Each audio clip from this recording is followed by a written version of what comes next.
Le forfait Crave et ici tout.tv Extra. Tu en as caché une belle, toi? 2 plateformes d'ici font équipe pour vous offrir le meilleur de chez nous et d'ailleurs. On est une belle gang. Abonnez-vous à partir de seulement 15,99 par mois au forfait Crave et ici tout.tv Extra. Nous sommes le vendredi 24 avril. Voici à la une.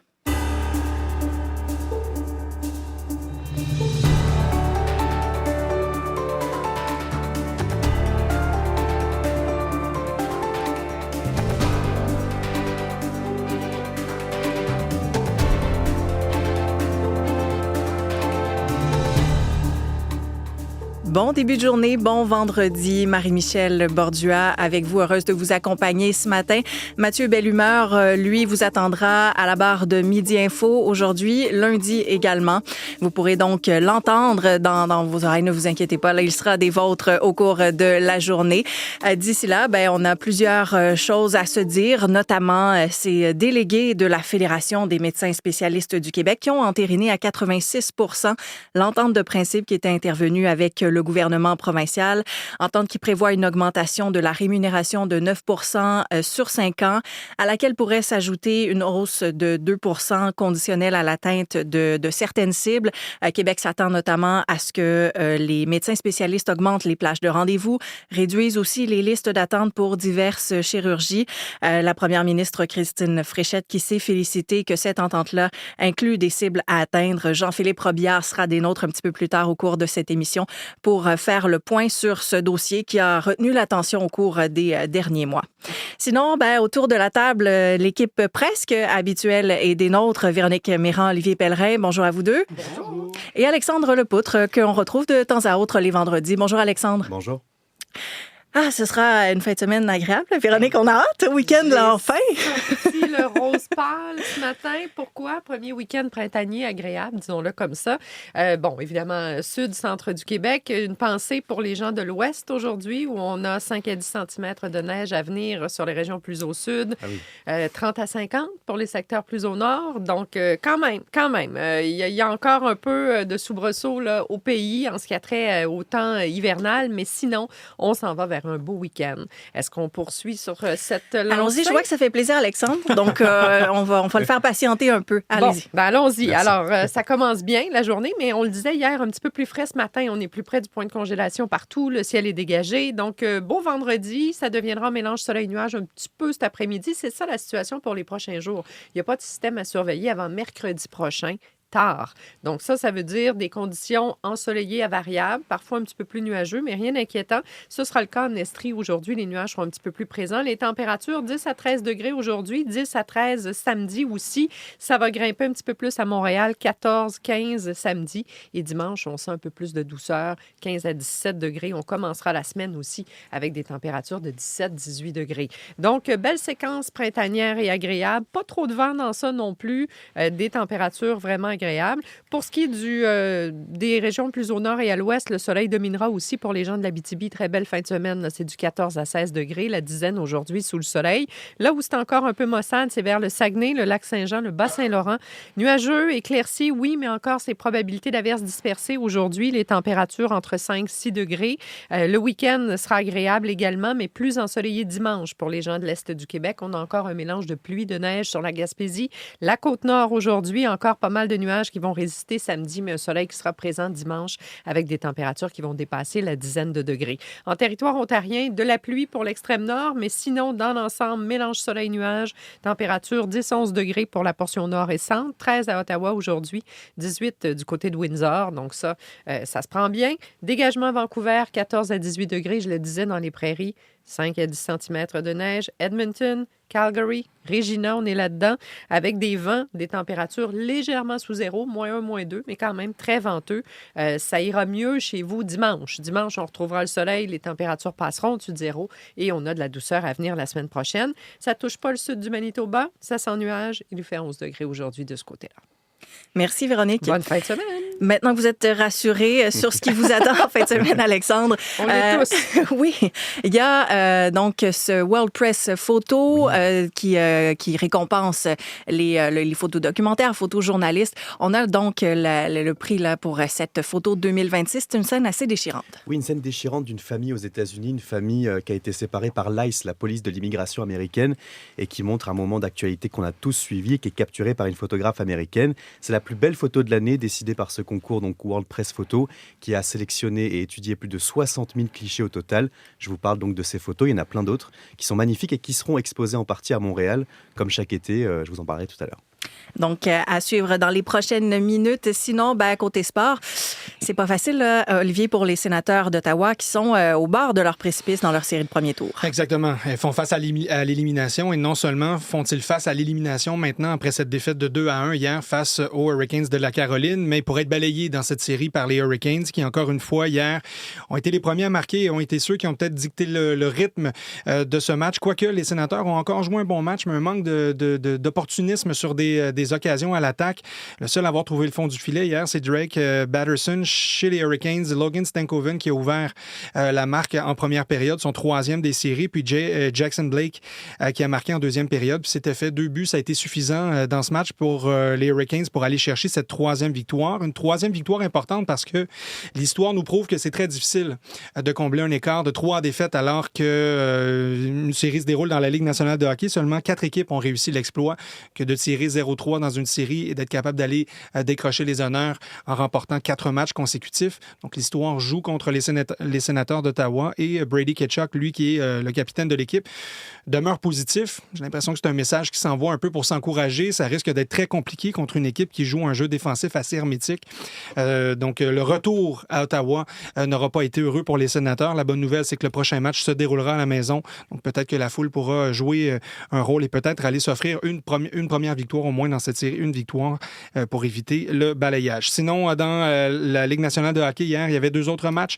Les Sabres de Buffalo qui ont remporté une deuxième victoire lors du match numéro 3 contre les Bruins de Boston, une victoire de 3-1. L'Avalanche aussi pousse à l'élimination les Kings de Los Angeles. L'Avalanche qui mène sa série 3-0 grâce à sa victoire de 4-2 hier. Donc voilà pour les matchs de la soirée. Puis aujourd'hui, bien sûr, le Canadien va retenir l'attention parce que c'est le match numéro 3, premier match à Montréal après une défaite émotive à Tampa dans un match très physique avec des petites erreurs qui ont été reprochées à certains joueurs. Donc Kirby Dach qui a été une cible de choix pour les amateurs du Canadien de Montréal. Ça a été rapporté dans les médias qu'il a dû quitter les réseaux sociaux vu la quantité d'insultes qu'on lui envoyait sur les réseaux sociaux. Ça a retenu l'attention hier. Il y a Zachary Bolduc qui est un partenaire de trio de Kirby Dach qui a parlé de sa contribution, du travail qu'il fait, de l'effort qu'il mène. Et selon lui, là, on peut passer à autre chose. Je vois comme vous tout ce qui se passe, puis c'est pas le fun, je veux dire, c'est toujours plate quand tu vois un de tes coéquipiers, puis je comprends que les gens sont passionnés, sont fiers, mais c'est tout ça. On fait de notre mieux, puis tout le monde fait des erreurs, donc c'est juste plate de voir ça, mais on tourne la page. L'entraîneur-chef du Canadien aussi, Martin Saint-Louis, a demandé aux partisans, oui, d'être fougueux, d'être impliqués émotivement, mais on doit serrer les coudes aussi, que l'équipe et les partisans ne font qu'un. C'est un peu l'appel qu'on a fait hier après l'entraînement de l'équipe à Brossard. Et sinon, ce sont les gros canons qui devront produire aussi. Cole Caulfield, qui est toujours à trouver le fond du filet en séries éliminatoires, c'est lui qui, en partie, a activé, qui a animé cette attaque en cours de saison. Le premier trio devra jouer aussi un jeu à l'attaque plus dangereux. Et Zachary Bolduc parle aussi de ce retour à Montréal qui sera important dans une situation qui est quand même enviable pour le Canadien de Montréal. On n'a pas de problème avec ça. On est capable de répondre, puis c'est pas quelque chose qui nous fait peur. Puis je pense qu'on croit, on a été sur la route, puis on était chercher une grosse victoire, puis presque 2. Donc on est content de revenir à la maison avec une série égale, puis ça va être à nous maintenant de faire la job ici à la maison. Donc ce soir, 3 matchs. Celui entre le Canadien et le Lightning, ce sera à 19h au Centre Bell à Montréal. Et 2 autres séries qui sont à égalité 1-1 présentement. Les Golden Knights de Vegas affronteront le Mammouth de l'Utah. C'est à 21h30 et à 22h. 3e match de la série entre les Oilers d'Edmonton et les Ducks d'Anaheim. Cette série qui se transporte maintenant en Californie. Donc tout ça sera surveillé ce soir. Grosse soirée pour les amateurs de hockey. Merci, Olivier. Un plaisir. Au revoir.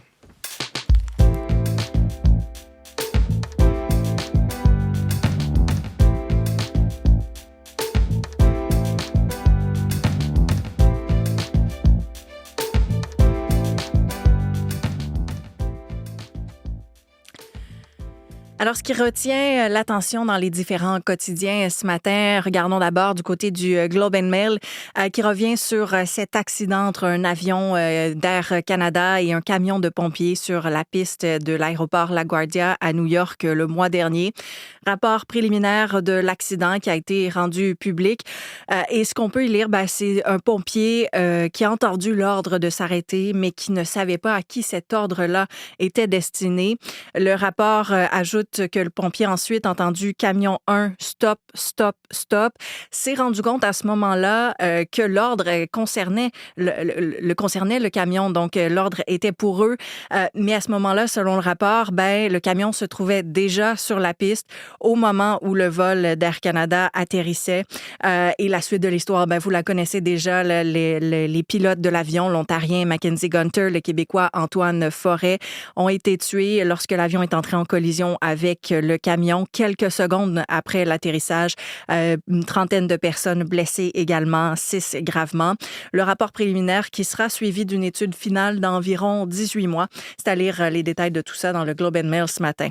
Sinon, on se parlait de hockey il y a quelques instants. Le Devoir se met en mode hockey à l'heure des séries de la LNH, le journal qui s'est entretenu avec le commentateur sportif Pierre Houde, qui dit, entre autres, regretter de ne plus décrire les séries. Ça fait 12 ans déjà qu'il ne le fait plus puisque les droits de diffusion ont changé de main. Il raconte au Devoir qu'il lui arrive d'aller assister à un match parfois dans les gradins, que les spectateurs lui demandent de décrire le match comme s'il avait une description là, en permanence dans la tête. Lui suit maintenant plus les séries de manière analytique. Il a parlé aussi de sa vision du Canadien qui disputera donc son 3e match ce soir. Estime que l'équipe paraît rebâtie ou en voie de l'être. Souligne qu'il est encore jeune, que le Canadien récolte en ce moment les fruits de sa patience. Entretien donc avec Paul Houde à lire dans Le Devoir ce matin. Sinon, le Journal de Montréal va publier cette fin de semaine un dossier sur la retraite. Et puis, ce matin, le journal a rencontré une retraitée de Trois-Rivières qui vit sans épargne avec 1 900 $ par mois. Cette femme a travaillé au salaire minimum, au service à la clientèle une grande partie de sa vie. Elle raconte que les prestations gouvernementales, donc le supplément de revenu garanti, la pension de la sécurité de la vieillesse du fédéral, ça suffit tout ça à peine avec la hausse du coût de la vie. Je vous disais, ça représente un peu plus de 1 900 $ par mois. Donc, annuellement, 23 500 $ environ. C'est bien en deçà des 31 700 nécessaires pour une personne seule pour vivre dignement dans une ville comme Trois-Rivières. Ce sont des données de l'Institut de recherche et d'information socio-économique. Et la retraitée explique au journal qu'une fois le loyer, les assurances, l'électricité, le téléphone, les immatriculations, le permis de conduire, une fois tout ça payé, il ne reste pas grand-chose pour l'épicerie et la pharmacie. Son témoignage à lire ce matin dans le Journal de Montréal. Et puis, sur notre site web, vous pourrez retrouver un texte de l'animatrice et journaliste à la Semaine verte, Catherine Mercier. Elle s'est rendue en Californie. Là est le véritable potager de l'Amérique du Nord qui produit une grande proportion de fruits et de légumes, de noix également, qui sont consommés aux États-Unis, oui, mais qui sont exportés également au Canada et ailleurs. Et ce secteur-là compte sur un grand bassin de travailleurs agricoles. Des centaines de ces travailleurs-là sont sans papier. Et depuis le retour de Donald Trump à la Maison-Blanche, le sort de ces travailleurs-là est de plus en plus incertain. On a pu voir des opérations de l'ICE dans des champs agricoles notamment. Donc, Catherine Mercier qui est allée à la rencontre de ces travailleurs à lire sur le radio-canada.ca.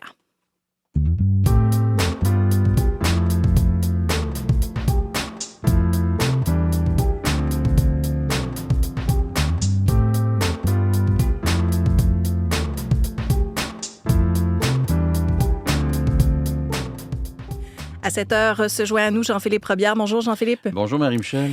Et on le disait un petit peu plus tôt, les médecins spécialistes du Québec qui ont accepté l'entente de principe intervenue avec le gouvernement du Québec, accepté à 86 %. Jean-Philippe, ça met fin donc au bras de fer entre le gouvernement et les médecins. Oui, parce qu'on le sait, Marie-Michel, ça a été long, ça a été difficile ces négociations. Imaginez, ça a duré plus de 3 ans. Donc, vous l'avez dit, les 125 délégués des 11 000 médecins spécialistes qu'on retrouve au Québec ont entériné, donc hier soir à 86 % cette entente qui a été conclue plus tôt cette semaine avec le gouvernement du Québec. Ce qu'on sait de l'entente pour le moment, c'est qu'elle prévoit une augmentation de la rémunération des médecins de 9 % sur 5 ans, rémunération à laquelle pourrait s'ajouter une hausse de 2 % qui est conditionnelle à l'atteinte de certaines cibles, donc pour un total de 11 %. Et l'entente, ça prévoit également une augmentation de 1,5 % pour les chefs de département et de service. Je rappelle qu'au départ, la Fédération des médecins spécialistes réclamait des augmentations salariales de 14,5 %. On se souvient que l'ex-premier ministre, le premier ministre Legault, avait jugé ces demandes-là de totalement déraisonnables. Et puis, la première ministre, Oui, maintenant en la poste, nouvelle. elle accueille ça, là, ce résultat-là, de façon positive. Oui, Christine Fréchette qui a écrit sur les réseaux sociaux, je vais la citer, que pour la première fois, on introduit dans la rémunération des médecins spécialistes des cibles à atteindre, notamment pour l'accès aux rendez-vous spécialisés et aux chirurgies. Et selon elle, c'est un changement important. Alors, c'est une entente qui a été donc entérinée hier soir qui permet à la nouvelle première ministre, Marie-Michel, qui veut donner, on sait, un nouveau souffle au gouvernement après 8 années au pouvoir, de tourner la page sur ces négociations, comme je vous disais, qui ont été difficiles avec les médecins spécialistes, qui ont été marquées notamment par l'adoption de la loi 2 l'automne dernier, dans laquelle le gouvernement du Québec voulait imposer des cibles de performance aux médecins spécialistes, à défaut de quoi ils auraient eu des sanctions. Leur salaire aurait été amputé. À l'époque, on vous en souvenez sans doute, là, ça avait suscité beaucoup de grogne chez les médecins, tellement que le gouvernement Legault, à ce moment-là, avait été forcé de reculer. Des négociations aussi qui ont été difficiles et qui ont entraîné la démission de 2 poids lourds du gouvernement, de Christian Dubé et de Lionel Carman, qui ont démissionné de leur poste de ministre. Maintenant, ce qu'il faudra voir, c'est une entente, en fait, je voudrais dire en terminant, donc qui est en vigueur jusqu'en mars 2028, jusqu'au 31 mars 2028. Mais ce qu'il faudra voir maintenant, c'est quel sera l'impact, quel sera l'effet sur les patients, sur les patientes au Québec, parce qu'on sait que les listes en chirurgie, elles sont très, très longues. Ce sera donc à voir au cours des prochains mois, mais au cours de la journée, il risque d'avoir également des réactions à tout ce dossier. Merci, Jean-Philippe. Merci, au revoir.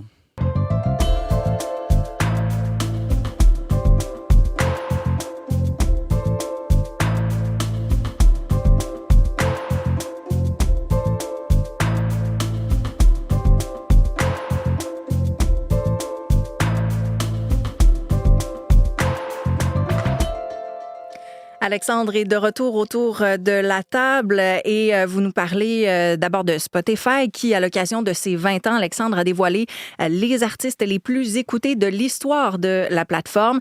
3 Canadiens font partie de cette liste-là, donc parmi les plus populaires sur Spotify. Faut dire par contre que c'est une Américaine qui trône au sommet du classement. Et oui, et ça ne va pas vous étonner, Marie-Michel, il s'agit de Taylor Swift, l'artiste la plus écoutée. Elle a plus de 100 millions d'auditeurs mensuels. Elle est suivie par l'artiste portoricain Bad Bunny. Et en 3e, c'est là que le premier Canadien apparaît. Baby, I took a half and she took the whole thing. Slow down. Baby, we took a trip, now we on your block and it's like a ghost town. Et vous reconnaissez sans doute Drake. Et après lui, c'est The Weeknd en 4e position. Et puis, enfin, le dernier Canadien à figurer dans le top 10, Justin Bieber en 7, qui a fait son grand retour au festival Coachella récemment et qui a fait exploser donc les écoutes. C'était déjà beaucoup pour lui, mais c'est revenu en force. Ça, c'est pour les artistes les plus écoutés de l'histoire de la plateforme. Et voici maintenant la musique la plus populaire de l'histoire de la plateforme.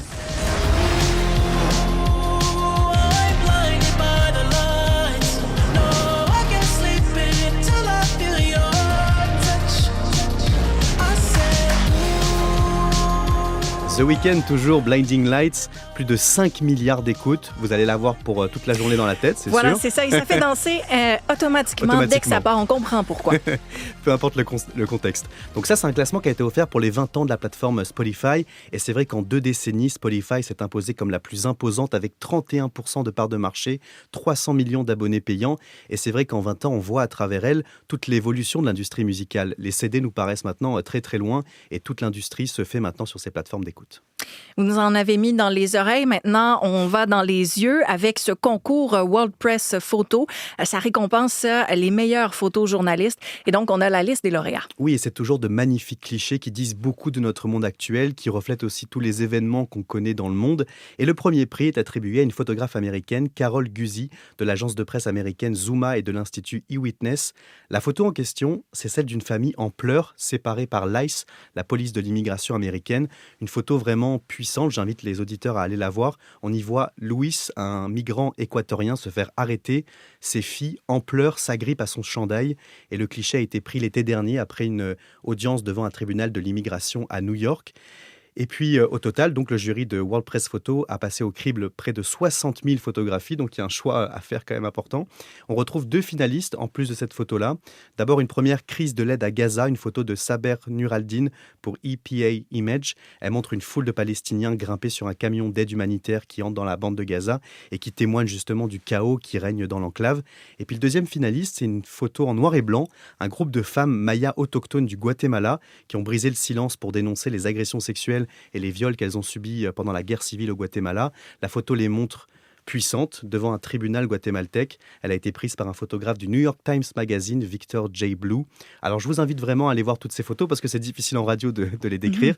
Et certaines seront exposées, comme chaque année, à Montréal, une exposition du World Press Photo dans le Vieux-Montréal à partir du 26 août. Et puis, d'ici là, vous nous faites sortir cette fin de semaine avec quelques suggestions. Il fait beau en plus. Et voilà. Donc, on va essayer. D'abord avec un festival d'impro à Québec, un festival entier dédié à l'improvisation pour rire, pleurer, être surpris. Alors, ça a commencé hier soir. Nous, on était couchés, mais il y a eu une petite soirée hier soir. Mais la grande soirée d'ouverture, c'est vraiment ce soir. Quand j'ai regardé hier soir vers 20h, il restait à peu près 6-7 places. Donc, peut-être que c'est déjà parti, mais vous pouvez tenter votre chance. C'est jusqu'au 3 mai, donc vous aurez aussi l'occasion de voir un tas de spectacles apparaître à travers plusieurs endroits de la ville de Québec. L'impro, c'est toujours, moi je trouve, formidable à regarder. On est toujours surpris. Enfin, à Montréal, c'est le festival Art Souterrain qui revient demain samedi jusqu'au 10 mai. C'est un parcours d'art contemporain installé directement dans le réseau souterrain du centre-ville, dans l'édifice de la place Ville-Marie. Et un parcours urbain aussi, donc c'est pas que souterrain, mais cette année c'est aussi un parcours urbain avec des partenaires culturels au centre-ville, sur le plateau. Le thème c'est la dualité de nos quotidiens, ombre et lumière, immobilité et mouvement, naturel, artificiel. Enfin, je finis avec ça. Si vous êtes fan de manga, le Comic-Con de Laval, qui se tiendra ce week-end à la Place Belle, spectacle de K-pop, évidemment c'est très populaire en ce moment, et on retrouve aussi des jeux d'arcade, des exposants de bandes dessinées, de jouets et toute cette culture K-pop qui fait son grand retour. On parle de Spotify, mais la culture K-pop, la musique K-pop est aussi vraiment en expansion. Donc si vous êtes fan de tout ça, c'est à Laval ce week-end. Voici pour les événements du week-end. Sinon, sortez dehors, il fait beau, donc c'est l'occasion d'en profiter aussi. Voilà, et puis si vous passez du côté de Laval cette fin de semaine, que vous voyez des gens déguisés, dites-vous pas qu'ils se sont trompés de date pour l'Halloween. C'est le Comic-Con, c'est de coutume d'aller visiter en personnage, entre autres. Merci Alexandre pour ces suggestions. Voilà, c'est là-dessus que se termine cette édition d'À la Une. Je vous retrouve lundi. Je vous le disais, Mathieu Bellumeur, lui, sera des vôtres à la barre de Midi Info aujourd'hui. D'ici là, votre émission du matin prend le relais dans quelques instants. Excellente journée.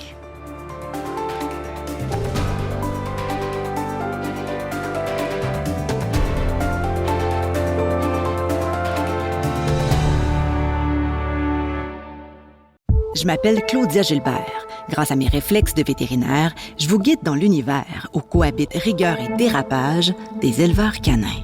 Bêtise, le marché du chiot. À écouter en exclusivité sur Radio-Canada Audio.